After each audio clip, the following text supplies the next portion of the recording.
Учир нь танаас ирэх ойлголт болгон амттай танаас ирэх ойлголт болгон гүн гүнзгий юм. Мөн хаав. Үнэхээр тэр сүнсний эцэг, сүнсний хүү, тэр гайхалтай сайхан гэрээний харилцаа холбооны талаар та бидэнд улам ихийг мэдүүлж өгөхийн сацуугаар үнэхээр та бидний амьдралд энэ холбоог бэхжүүлж өгөөч гэж залбирanгуйж байна мөн хаав.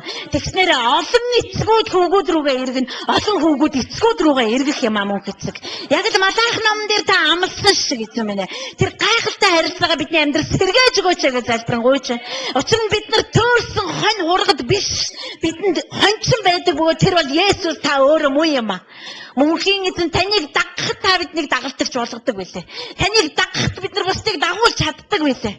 Тэгээ зогсохгүй бид нар таны өгсөн хариуцлага, таны өгсөн эрх мэдэл дотор бид нар бусдад үйлчилдэг. Харин энэ бас л эцсийнх биш. Харин бид нар таны хөвгүүд болохыг хүсэж байна. Яг гэвэл бүх бүтээлүүд нь хүний Бурхны хөвгүүд төрхийг тэгсэж ядан хүлээж байна эцэг минь.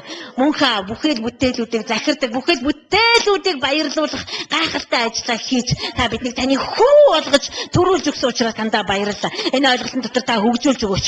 Учир нь эзэн минь Есүс та бол бидний сэтгэлийн харгалзагч бөгөөд та үнэхээр хоньчин мэд бидэн дээр эргэж ирсэн байлээ. Мөнх аваа. Энэ цаг үед үнэхээр амин чухал байгаа энэ ойлголтын дотор та бидний хөгжүүлэн өгөөч гэж залбирanгуйж байна. Халелуя. Тэгээ цөмөр хүн нэг бүр тус тустай эзэн рүү хандаж үнэхээр их хүсэж байгаа бол та түүнийг бас эзэнд хандаж хэлээч гэж би бас танаас хүсэж байна. Сопрамандрамаса мөнхийн үнэхээр та энэ ойлголтыг бидний дотор хөгжүүлэх болтугай. Тэгэхээр сүнсний эцэг, сүнсний хөвгүүд танаас төрж гарах болтугай. Зөвхөн таны сүнсээр, таны үржиллийн сүнсээр энэ төрөн гарах болтугай. Хүний зааснаар биш, хүний тогтоосноор биш, хүний хэлснээр биш, харин зөвхөн үржиллийн сүнс бол ариун сүнс танаар дамжуулан, зөвхөн үржиллийн сүнс танаар дамжуулан, эрх чөлөөний сүнс, үнний сүнс бол ариун сүнс танаар дамжуулан. Яагаад гэвэл Есүс та хэлсэн, би бол зам, ам, үнэн мөн, зөвхөн надаар дамжиж байж та нар эцгийг таних боломжтой гэж хэлсэн мөлий. Мөнхийн эцэг минь үнэхээр та мэдүүлж өгөөч. Энэ зогсож байгаа эрэгтэй, эмэгтэй, хөгшин залуу бүхэл хүмүүс та өөрийгөө эцэг гэдгээ мэдүүлж өгөөч. Бидний хөвгүүдэн болгож хүмүүжүүлж өгөөч. Сахилгажуулж өгөөч эцэг минь. Бидний амьдрал хүчтэйгээр ажиллаж өгөөч гэж залбирanгуйж байна. Мөнхийн аав тандаа баярлалаа. Халелуя. Халелуя. Бүхэл гэр бүлүүдийг нэрлдэг эцэг тандаа сүгдэж байна. Бүхэл гэр бүлүүдийг нэрлдэг эцэг тандаа бид нар баярлалаа гэж хэлж байна. Халелуя. Мөнхийн аав тандаа баярлалаа. Та ертөнцийн суйраас өмнө биднийг өөрийнхөө хөвгүүд болохоор үрчлэхээр дуудсан учраас тандаа баярлалаа. Таны хүүхдүүд гэж дуудагдахаар хайрыг бид нар хүлээж авсан учраас тандаа баярлалаа. Таны хүүхдийн байр суурин дээр очихыг та бидэнд зааж өгөөч. Таны хүүхэд болохыг та биднийг өнчрлөө сэлэг бүтэн байдал руу шилжүүлж өгөөч эцэг минь. Өнчин хүн зөвхөн өөрийнхөө юу дуртайг хийдэг үлээ. Харин эцэгтэй хүн эцгийгээ дагдаг юм аа. Эцэгтэй хүн эцгээсээ өвийг авдаг юм. Эцэгтэй хүн нөмөр нөөлгөн дотор байж эцэгтэй хүн эцгээр сургагддаг юм аа. Халелуя.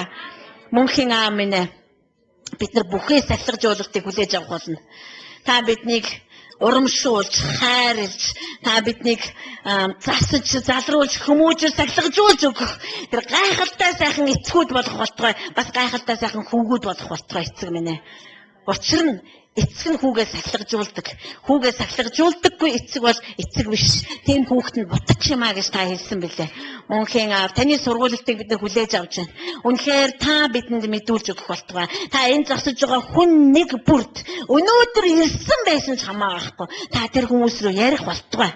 Энэ сүнслэг харилцааны ямар мөнх болохыг эцэг минь бид нар өөрсдөө хувь хүн нэг бүр мөнх биш. Бид нар нэг л өдөр үхэн гэхдээ бидний дотор өгсөн таны сүнслэг ДНК, таны сүнслэг өв хэзээч үхэхгүй юм аа. Тэр бидний наснаас ч урт мөнхөд үргэлжлэх учраас, мөнхийн улсад хүртэл тэр өв үргэлжлэх учраас аава тэр өвийн хамтран эзэмшигч байлахаар дуудсан бидэнд энэ хичээлийн заах болтгой гэж залбирanгуйж байна. Баярлалаа. Тэгээд таалдарш болтугай. Өөрийн хүүгүүдээр дамжуулаад, өөрийн хайрлагдсан хүүгүүдээр дамжуулаад. Есүс тандаа баярлалаа. Та бидний ууган нь байхаар хурж ирсэн тандаа баярлалаа. Та биднийг эцэгтэй эвлэрүүлэхээр хурж ирсэнд баярлалаа. Та энэ ажлаа хийсэн, та энэ ажлынхаа төлөө шагнагдсан, эцгийн баруун гарт залгасан. Та биднийг өөртөө хамт түүний баруун гарт авээчсан учраас дандаа баярлалаа. Мөнх эцэг. Үнэхээр Монголд тийм сүм төрөн гарах болтугай. Үнэхээр эцгүүд хөвгүүдээр дүүрэн тэр сүм. Зөвхөн таны мотраар хэлбэржүүлэгдэж, танаар дуудагдаж гаргаж ирсэн тэр сүм чуулган Монголд хаанчлан захирах болтугай мөнх эцэг минь ээ. Газар нутгуудыг эзэмших болтугай. Үндэстнүүдийг таны өвдөгдөр атсах болтугай эцэг минь ээ. Халелуя. Баярлалаа эцэг минь. Есүсийн нэрээр ярьж байна. Амен. Зөвхөн эцэг тандж халуунаар алгадчихъя. Халелуя. Баярлалаа. Баярлалаа эцэг минь. Халелуя. Баярлалаа эцэг минь. Тэр үнэхээр бидний ойлголтуудыг эмхэж цэгцэж бас гүнзгий болгож өгч байгаа юм. Гайхалтай. Одоо бидэнд маш олон зүйл тодорхой болсон. Бас улам тодорхой болох ёстой юм ардам юм. Тэгээд бид нар тэр тодорхой байдлыг түүнээс авах хэрэгтэй. Та энэ ойлголтыг өнөөдөр түүнээс баталгааг нь эрэх учиртай юм шүү. Тэгжээс таны дотор түүнээс эрэх тэр бат итгэл үнэмшил бий болно. 1 сарын 8-нд цөмөрөө уулзъя. Дараад 1 сарын 22-нд буюу цагаан сарын өмнө цөмөрөө уулзнаа. Сайхан амраараа бурхан та нарыг илбгээр өрөөж ойлголтыг чинь гүнзгий болгох болтугай.